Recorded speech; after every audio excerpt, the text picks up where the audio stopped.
of where God has taken me since then. So I'd like to give you some history on my beginnings. I am one of 13 siblings. We were separated and adopted out into different families.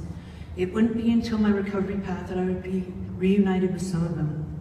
I grew up always looking for my identity and love, struggling to find my place in the sun, only to find myself dancing in the dark, walking hand in hand with destruction and rebellion. This landed me in front of the judge by the age 11. By 12, I was selling drugs and myself on the streets of Calgary. Let's fast forward to 4 years ago.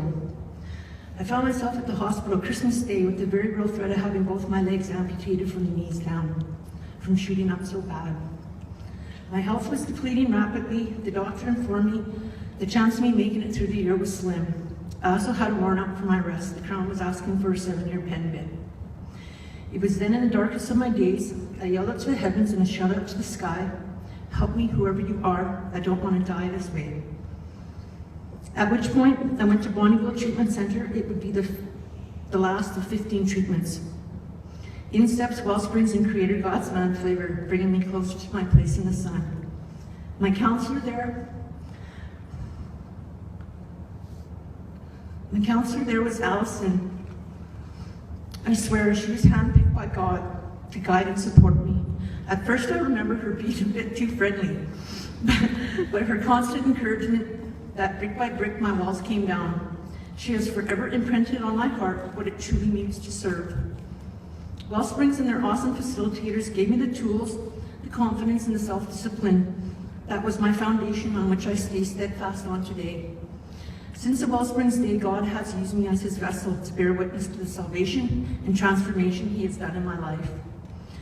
First, I was hired by the Hope Mission as a women's support worker at the drop-in, where I was able to be the resource and the encourager to others and give back what was freely given to me. My volunteer opened so many doors. The first, serving the homeless food instead of being the homeless.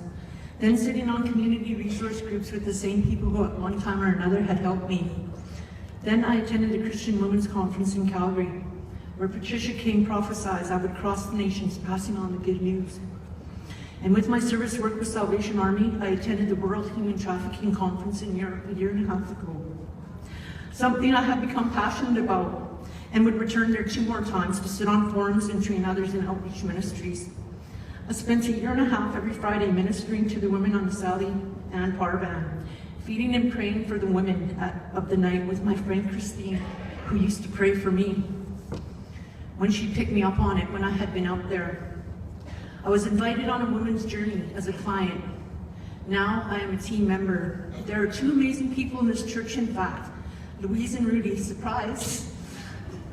Guys who God willingly open up their house 4 times a year for these women to be pampered and loved right where they're at. And we get to watch them come to their place in the sun. I've traveled to Dallas in Florida, where I've prayed and shared my testimony, and recently was brought full circle back to the Hope Mission, where my position now is a casual intake worker. I want to say, funny so far, nothing casual about it.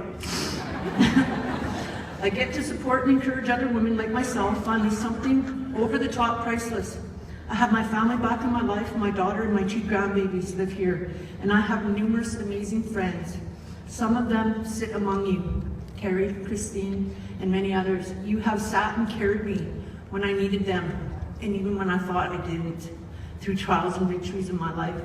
So now I want to end by saying to you, you've all touched my life through your generosity of human spirit and fellowship by reaching out and giving a part of you to me and others, not only as a means of a way out, but of a way up.